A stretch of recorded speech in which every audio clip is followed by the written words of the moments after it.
Today my agenda is that how to implement entity framework using code first MVC and Web API as well as ASP.NET Core API and ASP.NET Core MVC and Blazor ASP.NET Core Blazor. And today I will be discuss how to implement entity framework in any one application. Doesn't matter MVC, Web API and ASP.NET Core API and Blazor. Let's start. And this is Visual Studio 2019 and I have created a project. You can see that here test API.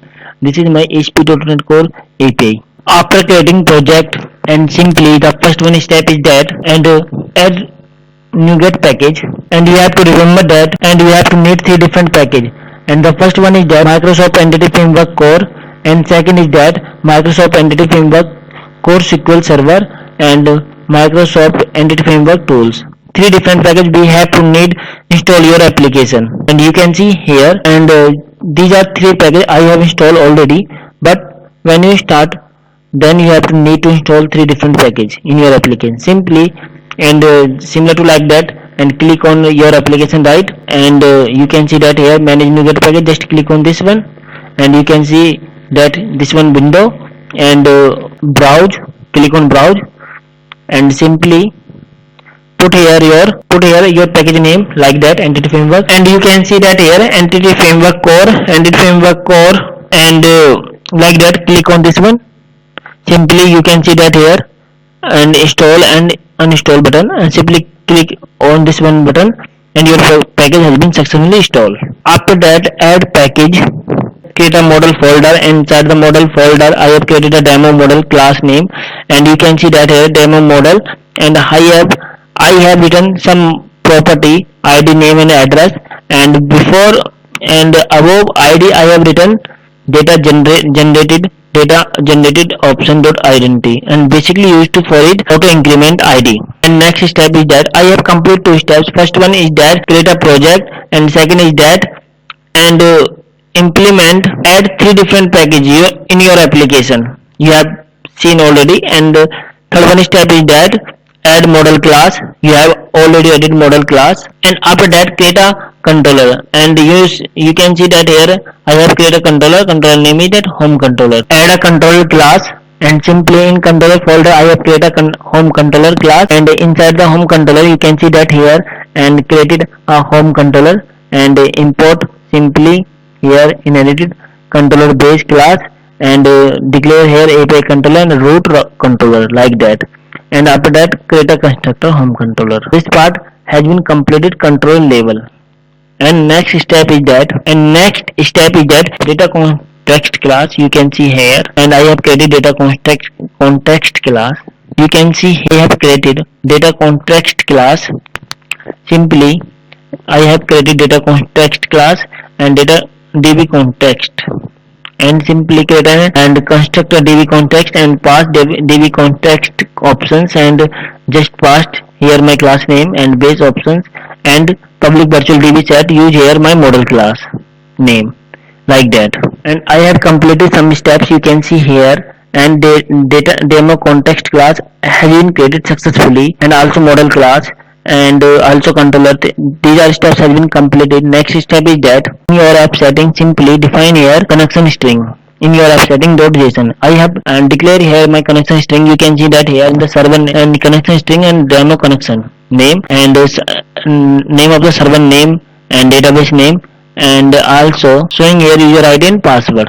You can see that here server and database name, and here after declare the connection string inside the app setting.json, and in startup.cs simply you have to put like that. Simply here service.add db context, and put here your context class and which one you have created, and simply like that options and options.SQL server configuration dot get connection string, and put here connection string name which one name you have declared inside the app setting.json. And this one part has been completed, and after that we can see that here, and my database name is demo. You can see that here, and in my database you can see that here in demo not showing here. Add migration now. Simply click on tools, and here package manager console, just click on this one.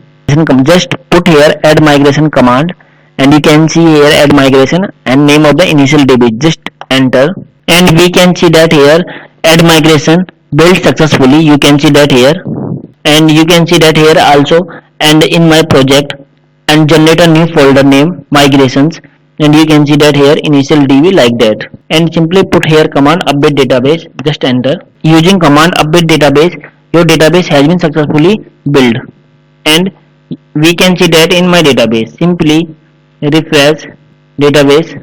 We can see that here my database name is demo. You can see that here this is one has been generated successfully, and simply we can check here inside the table. Just select data model so 1000, and we can see that here in this table not showing any one record. Just after that add migration part has been completed successfully, and you can see that inside the project I have completed almost all parts. Now next step is that inside your controller, in this controller inject here your context class, db context class, and we can see that here in this my controller home controller, and I have used here db, I use here demo context. Simply write down here private read only demo context db, and in home controller I use inject demo context and also underscore db, and simply declare here like that. And after that in this controller we write down a function. We can see that here in this home controller I have written a function name is save user data and http get, and I pass here save user data, and in this save user data and just data model I create an instance of data model.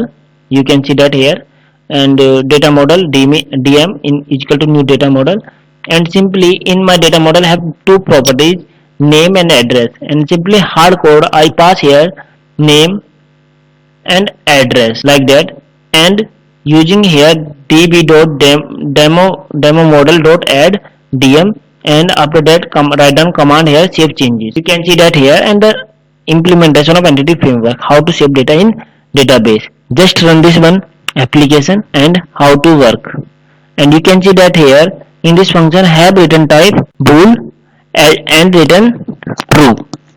Once data save in database and automatically return true. Just run this one application, and we can see that here the my API has been run successfully. You can see that here, and localhost 65498 and weather forecast.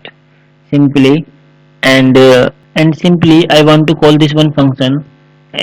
You can see that here this function belong to home controller, and this API home controller and save user data. Simply in your browser put here your home controller name like that home and your function name, and after that click here, and we can see that here hit on my function now, and we can see that here, and hit on my this one function, and debugging here on save changes, and just simply continue, and you can see that here and this function return true. That's the response is true. That means my data save in database, and just click on database and execute this one query simply, and we can see that in table and showing record test and address daily. That means my data in database, that means save database, save data in database successfully.